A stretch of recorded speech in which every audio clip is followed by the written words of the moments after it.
My name is Jillian Harper, and if you had met me just a year ago, you would have seen a woman standing at the edge of a life she no longer recognized, someone smiling on the outside while quietly falling apart on the inside.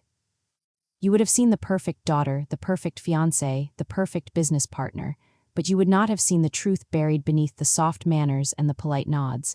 You would not have seen the betrayal brewing inside the people I trusted most. And you definitely wouldn't have seen what I was about to discover on the night that changed everything. That night still lives under my skin like a scar I can touch but can't erase. The story I'm about to tell you didn't begin with fireworks or dramatic music.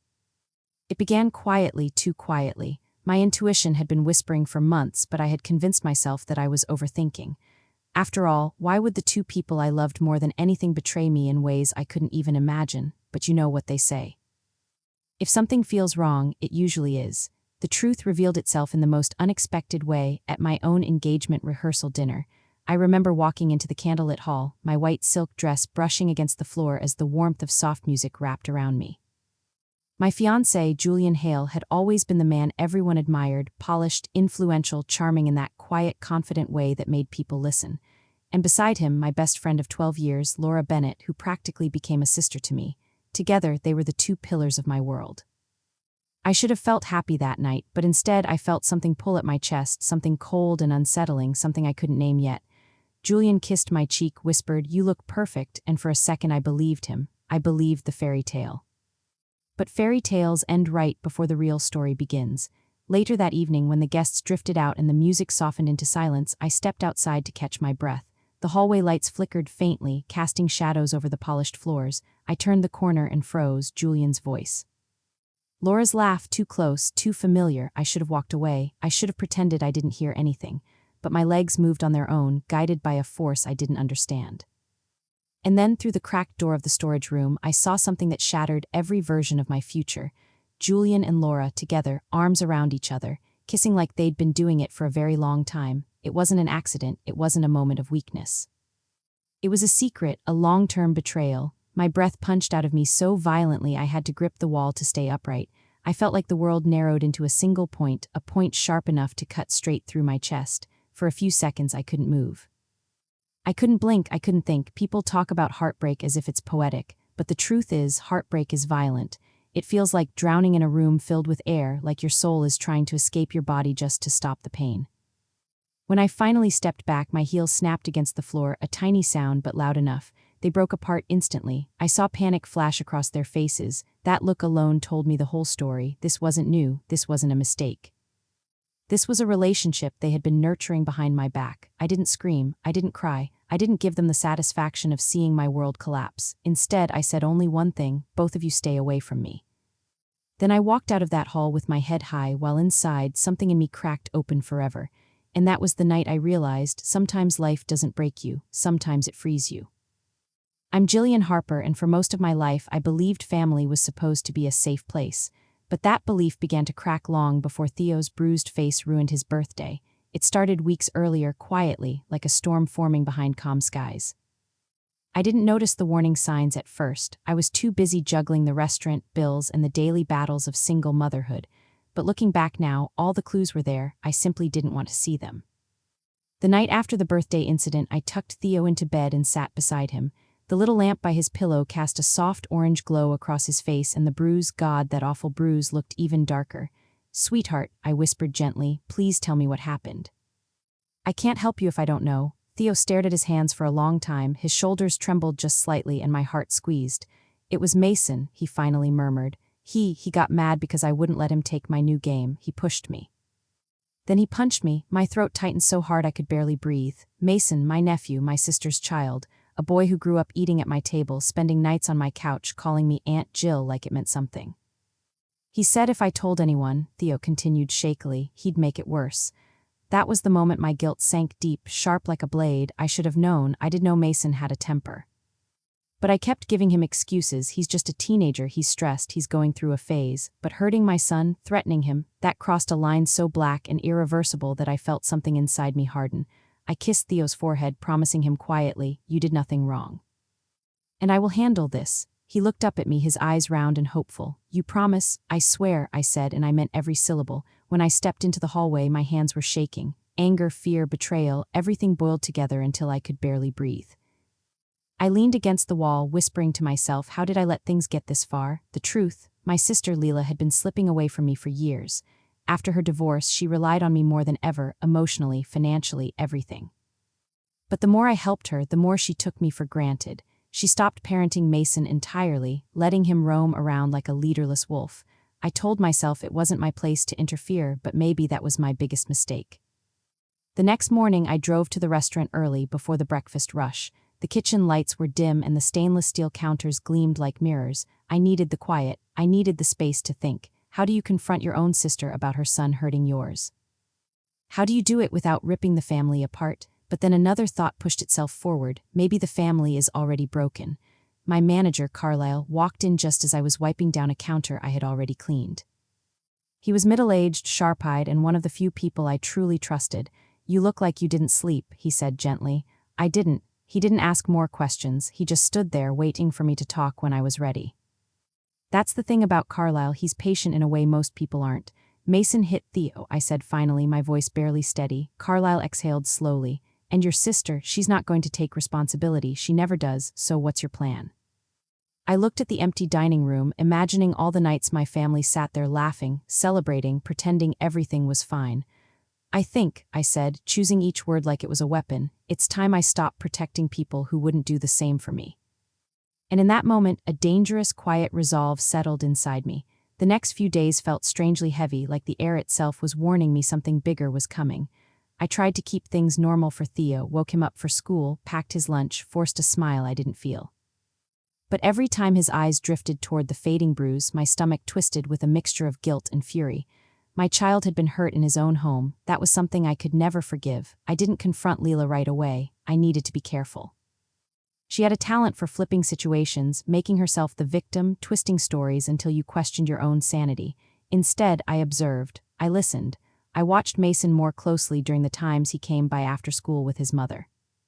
His eyes had changed. There was a coldness in them, a cruelty blooming early, like a weed taking root in dark soil. 3 days after the birthday incident, I finally decided it was time. Leela showed up at the restaurant during the lunch rush, her usual dramatic sighs and complaints filling the doorway before she did. Jill, do you have a minute? I really need to talk about my car. The mechanic is ripping me off again and, no, I interrupted quietly but firmly. She blinked. What do you mean, no? I nodded toward a quiet corner. We need to talk. The shift in her expression was immediate, nervous, defensive, like some part of her already knew this wasn't about car repairs. We sat down in a booth, the hum of customers muffling our words. It's about Mason, I began. She rolled her eyes instantly. Oh God, what did he do now? Forgot to take the trash out, took too long in the shower. Jill, he's a teenager. He hit Theo. Silence, thick, cold, her lips parted for a moment, then pressed into a thin line. No, she said simply. Mason wouldn't do that. I clenched my fists under the table. He did, and Theo told me exactly what happened. So you're taking the word of a 12-year-old over my son? I'm taking the word of my son, I snapped, unable to soften it, and I believe him. Leela leaned back, eyes narrowing. You've always had something against Mason. That sentence hit me harder than I expected. Something against him? Leela, I've fed him, housed him, bought his school supplies when you couldn't. Oh, so now you're going to act like you're better than me? She hissed, her voice rising. People were beginning to glance our way. I lowered my voice. I'm saying your son is becoming violent and you refuse to acknowledge it. And I'm saying you're overreacting. Boys fight, it's normal. He punched my child, I said, each word sharp as broken glass. That is not normal. Leela folded her arms. Well, what do you want me to do? Ground him? Apologize for him? He said Theo provoked him anyway. My breath stopped. He said what? That Theo was being dramatic and making a big deal out of nothing. The disrespect, the dismissal, the utter lack of accountability. It was like watching the last remaining thread of our relationship snap. I need you to keep Mason away from Theo, I said steadily. From my home, from the restaurant, from everything. She stared at me like I'd slapped her. You're choosing your kid over mine. I almost laughed from the sheer absurdity. Yes, 1,000 times yes. Leela stood abruptly, her chair scraping. Fine, but don't expect me to help you when things fall apart. You think you're so perfect, you have no idea what Mason is dealing with. Maybe if you actually parented him, I murmured, he wouldn't be dealing with so much. She stormed out, leaving behind a trail of whispers and stunned faces, but it wasn't her reaction that chilled me. It was the look Mason gave me that evening when she told him what happened, a cold, knowing smirk that said this isn't over. and for the first time I believed him. For the next week I tried to pretend things were settling, but peace isn't real when someone is quietly planning against you, and that's exactly what Mason began doing. I could feel it. It was in the way he watched me when Leela dragged him along to family gatherings, the way his eyes narrowed every time Theo laughed or smiled, the way he lingered outside the restaurant after school like a shadow waiting for night. I didn't tell Theo any of this. He had already been frightened enough. Every night I wrapped my arms around him as he drifted to sleep, pretending everything was fine. But once he closed his eyes, my mind ran wild with possibilities. What if Mason cornered him at school? What if he hurt him again? What if he wanted revenge? The fear curled around me, sharp and cold. One afternoon, while wiping down the front counter at the restaurant, Carlisle approached me with that serious look he reserved only for emergencies. "You need to see this," he said quietly. He handed me his phone. The screen showed a video posted by one of the local high schoolers. In it, Mason stood with two older boys behind the building, laughing, bragging, talking like he was invincible. And then he said it. "My aunt thinks she can control everything, just watch. She's gonna regret messing with me." Carlisle paused the video, my heartbeat pounded in my ears. He spoke gently. "Jill, this isn't just anger, this kid is dangerous." I closed my eyes, letting the truth settle. I had known this deep inside, but seeing it confirmed in a shaky, taunting video made it real in a way I wasn't prepared for. "I don't know what to do," I whispered. Carlisle lowered his voice. "You do know, you're just scared to do it."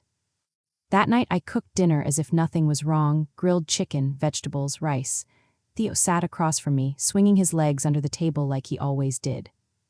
He smiled when he talked about a school project, and for a brief moment I saw my little boy again, safe, carefree, bright, but my mind kept drifting back to the video. The laugh, the threat, the look in Mason's eyes. After dinner, Theo went to his room to finish homework. I stayed in the kitchen, staring at the dishes in the sink without really seeing anything. I had spent my whole life avoiding conflict, apologizing first, forgiving too easily, keeping the peace even when it hurt me. I thought that made me strong. I thought surviving without breaking was something to be proud of. But I was a mother, and being a mother meant something different. It meant protecting my child even if it tore the family apart. I grabbed my phone and dialed Leela's number. She didn't answer. I called again, still nothing. Finally, I sent a text. "We need to talk about Mason. Now, it's urgent." The typing bubble flashed for 5 seconds before disappearing. Then came her reply. "I told you I'm done with this drama. Don't contact me unless you're ready to apologize." Apologize? The word made something inside me snap clean in half. I wasn't going to apologize, not this time, not ever again. The next morning, before opening the restaurant, I drove to the high school. I didn't know exactly what I would say, but I knew I had to act before Mason escalated. The guidance office receptionist greeted me warmly, but her smile faded when I mentioned Mason's name. "Ah, yes, there have been a few behavioral reports," she admitted quietly. That was all I needed to hear. When I returned home later that day, my decision was final. I was done protecting Leela. I was done giving Mason chances. I was done pretending everything was okay. But what I didn't know, not yet, was that Mason had already decided to take things further, much further, and the first target was Theo. The day everything spiraled out of control started like any other: a calm morning, a warm breakfast. A quiet car ride to school with Theo humming softly beside me. Nothing unusual, nothing alarming, but sometimes life doesn't warn you before it decides to break you apart. After dropping Theo off, I went straight to the restaurant to prep for the lunch rush. Carlisle was already in the kitchen chopping vegetables, the radio humming low in the background. For a moment I almost felt normal, then my phone buzzed, a number I didn't recognize. A sinking feeling crawled up my spine. "Hello," I answered. A shaky voice replied, "Mrs. Harper, this is Principal Watkins. You need to come to the school immediately." My heart stopped. "What happened? Is Theo okay?" "He's safe now," she said carefully, "but there was an incident." Safe now, that phrasing alone nearly sent me to my knees. "I'm coming," I said, already grabbing my keys. I drove faster than I should have, barely breathing until I burst into the principal's office. Theo sat on a small couch, curled in on himself, his face pale. When he saw me, he stood and ran into my arms, trembling. "My baby, my sweet boy," trembling, I knelt down and cupped his cheeks. "What happened? Talk to me." He swallowed hard. "It was Mason," he whispered. "He and 2 other boys followed me behind the gym. He said he was going to make me pay for ruining everything. They pushed me down, Mom. They took my backpack. His voice cracked and tears spilled down his cheeks. My throat burned. Rage and terror collided so violently in my chest that I felt dizzy. Principal Watkins cleared her throat softly. A teacher saw the boys running and intervened. Mason has been suspended pending investigation. The police have been notified since this was not a minor scuffle. Police? I echoed through clenched teeth. Yes, she confirmed. This is a serious case, Mrs. Harper. Something inside me finally broke, permanently, completely, without hope of repair. I thanked the principal, gathered Theo's belongings, and took him home. He clung to my arm the entire way, his small body shaking as if the world had become dangerous overnight. When we got home, I wrapped him in a blanket, made him hot cocoa, and let him sit beside me on the couch. He leaned against me quietly. "Mom," he whispered, "is Mason going to come here?" "No," I said firmly. "I won't let him anywhere near you." "But he said he'd always find me. He said he wasn't afraid of you."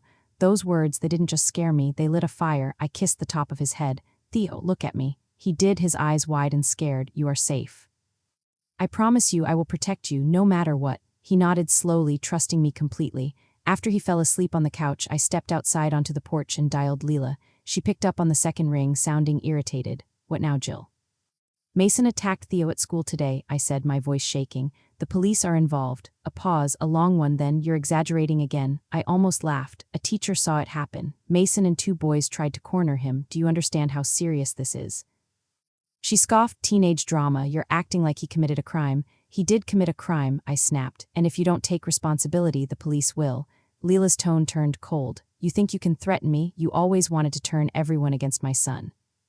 "I want to protect mine," I said quietly. "If that makes me the villain in your story, I can live with that." "You're going to regret this," she hissed. "You have no idea what Mason has been going through. You're making everything worse." "No," I whispered, "I'm ending it." And I hung up before she could twist the knife deeper. But that night, as I checked the locks twice and peeked into Theo's room 3 times, a disturbing thought kept echoing in my head. If Mason was willing to attack Theo at school, what would he do next? That night the world felt too quiet, too still, the kind of silence that doesn't comfort, it warns. I moved through the house like a restless ghost, checking the windows, checking the doors, listening for any sound out of place. Every shadow felt suspicious, every creak felt intentional. Fear does that, it sharpens your senses until even the air feels dangerous. Theo slept in my bed that night. He had insisted he was fine, but when the lights went out, he curled against me like when he was little, seeking warmth and protection. I held him tightly, staring at the ceiling long after his breathing grew slow and steady. Around 2 a.m., my phone buzzed. A message from an unknown number. My hands trembled as I picked it up. "You can't hide him forever." No name, no context, just that single sentence that felt like a cold breath on the back of my neck. I knew who it was, I didn't need proof. But the timing, late enough to be bold, threatening enough to rattle me, told me exactly one thing: Mason wasn't done. Sleep became impossible after that. I lay awake until dawn crept through the curtains, my mind spinning through every possibility. I thought about changing the locks, installing cameras, transferring Theo to another school. I even considered going to the police station myself and demanding action. But another part of me whispered, "You're not scared of the police, you're scared of what Mason will do before they act." The next morning, I kept Theo home from school. I called the restaurant, told Carlisle I needed at least one more day. He didn't ask questions. His quiet support felt like a lifeline. By noon, Theo was watching cartoons on the couch, wrapped in a blanket, laughing faintly at the silly voices. I tried to absorb that sound, his laughter, because lately it felt like something rare. That's when someone pounded on the front door. 3 loud, abrupt hits. My heart slammed against my ribs. I stepped in front of Theo instinctively. "Stay here," I whispered. He nodded, his eyes wide with fear. I approached the door slowly, peering through the peephole. It wasn't Mason, it was Leela. It was the police. I opened the door cautiously. "Can I help you?" The officer removed his hat. "Mrs. Harper, we need to ask you a few questions regarding an incident last night." My stomach twisted. "What incident?" He exchanged a look with his partner. "There was vandalism reported at your restaurant. Spray paint on the back wall, profanity, threats." The security camera caught part of it. My breath stalled. "Threats? What kind of threats?" He hesitated. "Your name, your son's name." It seemed targeted. My knees nearly gave out. "Do you know who might have done this?" he asked gently. Yes, I knew. "Mason," I whispered, "my sister's son." The officers exchanged another glance. "We'll need to take a formal statement, and Mrs. Harper, based on what we've reviewed, you should be careful. Whoever did this wanted to scare you." I almost laughed. They succeeded. After they left, I locked the door again and sank onto the couch beside Theo. He leaned against me, silent, sensing something was wrong even without understanding everything. "Mom," he murmured, "are we in danger?" His small voice shattered me. I wrapped my arms around him. "I won't let anything happen to you, I promise." He closed his eyes and whispered, "I believe you." Those 3 words, they felt like both a blessing and a weight. He believed I could protect him. He trusted me more than anyone in the world. And I realized something in that moment, something powerful, something terrifying. I wasn't just reacting anymore. I was preparing to fight, preparing to defend what was mine, preparing to end this before Mason pushed us past a line we could never return from, because one thing was becoming painfully clear. If I didn't stop him soon, he would escalate, and this time he wouldn't just be satisfied hurting Theo. He wanted to destroy us both. The day after the vandalism, something inside me changed. Fear was still there, yes, coiled deep and persistent, but now it had a companion, resolve. A cold, quiet determination that settled into my bones. I had spent weeks reacting, panicking, trying to catch up to the chaos Mason created, but now I was done being one step behind. Theo stayed home again, curled in a blanket on the couch, watching old cartoons with the volume turned low. Every few minutes, he would glance at the locked door as if expecting it to burst open. That alone told me everything I needed to know. This wasn't something a mother could ignore. His childhood, his sense of safety, his peace, Mason was ripping all of that away piece by piece, and I was done letting him. By noon, I had a plan forming. Not revenge, not yet. That came later. First, I needed leverage. I drove to the restaurant, leaving Theo with Carlisle, who insisted I bring him in so he could keep the kids safe while I handled things. Carlisle had always been loyal, but recently he'd become a protective wall between me and the storm. I wasn't sure how I would ever repay him. When I arrived at the restaurant, the graffiti was worse than I'd imagined. Thick red paint dripped down the walls like blood, slurs, threats, curses, and in the center of it all, "You can't protect HIM." My hands shook as I traced the letters with my eyes. This wasn't teenage rebellion anymore. This was targeted, deliberate terror. Inside, the security footage was already queued up for me. I watched in silence as 3 hooded figures crept into the alley at 1:13 a.m. The camera only caught the back of their heads, but the height, the posture, the clothing, there was no mistaking Mason. He wanted me to see, he wanted Theo to see, he wanted fear to settle into our home like a permanent guest. As I stared at the frozen frame, Carlisle approached quietly. "This kid isn't going to stop," he murmured. "You know that, right?" I nodded slowly. "Yes, and I can't wait for another attack." Carlisle hesitated, then asked the question I hadn't wanted to face. "So what are you going to do?" I exhaled, long and shaky, something I should have done months ago. First, I drove to the police station. I filed an extended report. I requested a restraining order. I turned over the vandalism footage, the threatening message, every detail about the attack at school. The officer, a woman with tired eyes and a sympathetic tone, listened carefully. "We'll move forward with this," she assured me. "But Mrs. Harper, restraining orders don't physically prevent someone from approaching you. They just give us the grounds for immediate action after the line is crossed. After the line is crossed, after another attack, after another bruise, after another threat, the law could only do so much." Next, I drove to Leela's house. Her car was outside. Mason's bike was thrown on the lawn. Their living room lights were on. For a moment, I just stood in the driveway, staring at the home that had once felt like an extension of my own. We had grown up sharing secrets, clothes, dreams. Now we stood on opposite ends of a nightmare. I knocked. Leela opened the door with a sigh. "If you're here to insult my son again, you can." I stepped forward, my voice steady. "I filed a police report." Her expression dropped. "And I filed for a restraining order," I continued, "against Mason." "You what?" she screeched, her face flushing. "Jill, are you insane? He's a child. He's a violent child," I said sharply. "A dangerous child, and he's not coming near Theo ever again." Leela's eyes filled with fury. "You think you can ruin my son's life? He already ruined a piece of mine," I said quietly. Behind her, Mason appeared in the hallway, his posture relaxed, his smirk unmistakable, and then he said it, softly, deliberately, while staring straight into my eyes. "See you soon." Leela didn't hear it. She was still yelling, still defending him, still blind, but I heard it, and for the first time, instead of fear, I felt something colder, a promise forming inside me, if Mason wanted a war. He was about to learn exactly what kind of mother he was dealing with. "You said." The air seemed to freeze around us. Conversations died. Forks hovered midair. Even the candles on the cake crackled quieter. The person Theo pointed at stepped fully into the dining room light. My father-in-law, Charles Harper, 70 years old, respected, disciplined, a man who believed children should toughen up the hard way, but never, not once, had I imagined he'd lay a hand on Theo. "Dad," Daniel's voice cracked. "What is he talking about?" Charles didn't flinch. He simply adjusted the cuff of his crisp button-down shirt and looked at Theo with that same stern, military glare he gave everyone. "He was being dramatic," Charles said coolly. "Kids exaggerate. I corrected his behavior, that's all." "Corrected?" My voice sliced like glass. "By hitting him." "I disciplined him," he repeated as if that made it noble. A boy his age should know respect. Theo hid behind me, shoulders shaking, Daniel's jaw flexed. Why would you think you have the right to touch my son? Charles shrugged, because you clearly won't.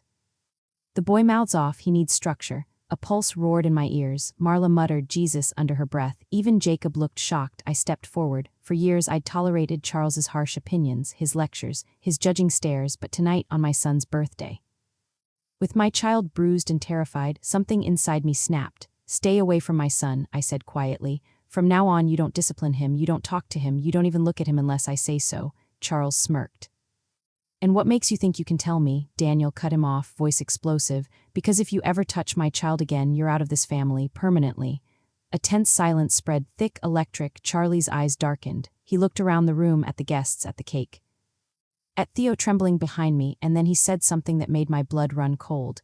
You're making a big mistake siding with that boy. You don't know what he's been hiding. The room gasped. I froze. What the hell did he mean, hiding? Charles's words hung in the air like a storm cloud, heavy and suffocating. Everyone in the room waited, holding their breath. Theo clutched my hand tightly, his small fingers digging into mine as if I could physically protect him from what was coming next. Daniel's face darkened.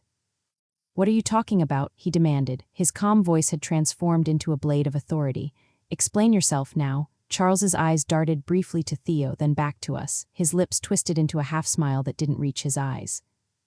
You think you know everything about this family, don't you? About your son? I felt my stomach drop, my pulse raced. Theo, what is he talking about? I asked softly, lowering my voice so only he could hear. Theo swallowed hard, eyes wide. Mom, I didn't want to tell anyone, but there's someone who's been following me, sending me messages, watching me at school, saying things, bad things, and I think it's connected to Mason. The room shifted. Daniel's hand tightened around my shoulder. Mason, that kid. He's been harassing Theo for weeks. Theo nodded quickly, tears pooling in his eyes. I was scared. I didn't want anyone to get mad, but he said if I told anyone, he would. SHH, I whispered, hugging him close. It's okay, you're safe now. Charles's smirk faded, replaced by a flicker of irritation. Well, seems the boy finally admits he's in trouble. Maybe now you'll listen to reason instead of coddling him. Daniel's voice went cold. You stay out of this, Charles. Do not manipulate my son. Do not threaten him.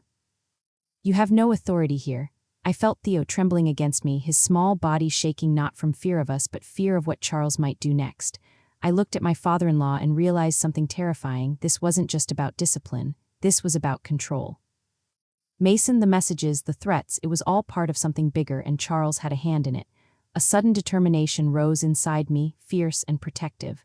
I straightened, my voice trembling slightly but carrying every ounce of resolve I had. Charles Harper, I don't care what connections or power you think you have. My son is safe. From this moment on, he stays away from you. And if anyone tries to hurt him or manipulate him again, you'll answer to the law, not to me, not to anyone in this house. Charles's jaw tightened. He opened his mouth, but I cut him off. And Mason, I said, looking Theo directly in the eyes, we are going to stop this together. You are not alone. You never have to be afraid again. Theo blinked, hope mixing with lingering fear. Really? Really, I promised, I will protect you. No one will ever hurt you again. Charles glared, but there was no backing me down this time. Daniel stood firm beside me, a silent pillar of strength. For the first time, I felt the scales of fear tipping back into control. The air still felt tense, the storm not yet over, but the first crack in Mason and Charles's plan had appeared, and I knew one thing for certain: I wasn't just surviving anymore. I was preparing for a battle, one I would fight for Theo, for his safety, and for our peace. That night, the house was unusually quiet. Theo slept in my room, curled up under a thick blanket, while I sat in the dim light of the living room, staring at my laptop. Every email, every social media account, every message Mason might have used, I was tracing it all. I wasn't going to leave a single stone unturned. Daniel came in quietly, holding 2 cups of tea. He set one in front of me and sat down beside me. You don't have to do this alone, he said softly, his hand brushing mine. I know, I whispered, but if I don't, Mason wins. Charles, he's teaching him to be fearless, to manipulate. Theo can't be a target anymore. Daniel nodded, his gaze steady. Then we stopped them together. By morning, I had traced several anonymous accounts, each one linked back to Mason in some way. The pattern was obvious: intimidation, psychological pressure, and a network of small lies designed to isolate Theo. And at the center of it all, Charles was watching. He was the mastermind. I decided it was time for action. Not impulsive revenge, not yet, but a strategic plan to dismantle the threat before it could do any more harm. First, I filed everything with the police: screenshots, timelines, and even the school incident reports. every detail meticulously organized. Then I met with Carlisle, my silent ally, to discuss measures to protect Theo. We spoke in hushed tones, drafting safety plans, surveillance, and secure routines. Theo's school would be alerted, and teachers would know exactly what to watch for. My son needed a fortress, and we were going to build it. When I returned home that afternoon, I found a note slipped under the front door. My heart thumped. I picked it up, hands trembling. The handwriting was familiar. Mason, you think you can stop me? You haven't seen anything yet. I'll be back. I crumpled the note, rage and fear mingling. Daniel came up behind me and wrapped his arms around my shoulders. Let him come, he said quietly. We're ready. The next few days became a calculated game. I monitored every move, every message. Mason made a small attempt, one graffiti tag at a park near Theo's school, but it was sloppy, hurried, and easily documented. I sent the evidence to the police immediately. Then came the confrontation. Mason tried to corner Theo on the way home from soccer practice. He didn't expect me or Daniel to be there. We stood in the shadow of the chain-link fence, calm but unwavering. Theo looked up at me, wide-eyed but safe. Mason, I said firmly, this ends today. You are not touching my son, not his friends, not his school, not his life. Ever again, Mason sneered, but he faltered. Daniel stepped closer. If you even think about it, the law will catch you. You're done. For a moment, the boy who had tormented Theo seemed small and uncertain. He glanced at his mother, who was now visibly anxious, her own authority failing him. I realized then that Charles's influence was not invincible. Mason had been bold, reckless, but he wasn't untouchable, and I wasn't backing down. By the end of that week, the police had a full report. Mason was suspended from school, and Charles had been warned formally to stay away. Theo, for the first time in weeks, slept through the night without fear. Sitting beside him that evening, I finally allowed myself a quiet sigh. He pressed a sleepy hand into mine. Thanks, Mom, he murmured. You're welcome, baby, I whispered, kissing his forehead. You're safe, always. For the first time, the nightmare that had gripped our lives began to loosen. The storm wasn't over, but the tide had turned. The morning sun spilled gold across Theo's bedroom, and for the first time in weeks he woke smiling instead of trembling. I watched him from the doorway, heart swelling with a mixture of relief and pride. He was resilient, stronger than I had imagined, and I had never felt more determined to protect him. Daniel entered quietly, carrying 2 cups of coffee. He set one on my nightstand and came to sit beside me. You did good, he said softly. We did good, Theo's safe. I smiled faintly, but the exhaustion lingered. We're not done yet, Charles, Mason, they won't give up that easily, but this time we're ready. I won't let fear dictate our lives again. Over the next few months, I rebuilt the routines around our lives. Theo's school, our neighborhood, and even our home became layers of protection. I started to feel a sense of normalcy, the kind that comes after surviving a storm and realizing the sun hasn't abandoned you. Daniel and I continued to grow closer. His presence was steady, like a lighthouse guiding me through the darkest nights. With him, I learned to trust again, not blindly but carefully, deliberately. Our relationship wasn't built on desperation or urgency, but on mutual respect, honesty, and a quiet strength that neither of us had to prove. Theo flourished under this newfound stability. He laughed more freely, played without fear, and even began to excel at school. Each milestone, each smile was a victory, a testament to how far we had come. Meanwhile, Charles Harper's presence in our lives dwindled. With Mason exposed and the law watching closely, his control began to crumble. He tried to argue, to manipulate, but the authorities had enough evidence to keep him in check. And I realized that power is nothing without respect, and he had lost both. Life started to feel lighter. I reopened the restaurant with renewed energy, inviting Daniel into the process. Together, we hosted community events, charity dinners, and small gatherings, reclaiming the space that fear had once occupied. Theo often helped, serving drinks or setting tables, proud to contribute and no longer hiding behind anxiety. One evening, as the sun dipped behind the horizon and the sky turned pink and gold, Daniel and I stood on the terrace, watching Theo run across the garden carefree. Do you ever think about all of it? He asked, breaking the comfortable silence. Sometimes, I admitted. But I don't dwell, I don't let the past define what I can build now. Theo and I are safe, we're happy, and that's what matters. Daniel smiled, brushing a strand of hair from my face. You've done more than survive, you know. You've reclaimed everything that was stolen from you, and you've done it with grace. I laughed softly, feeling a warmth I hadn't known in years. It wasn't easy, I said, but losing fear was worth every sleepless night, every tear. We've rebuilt stronger than before.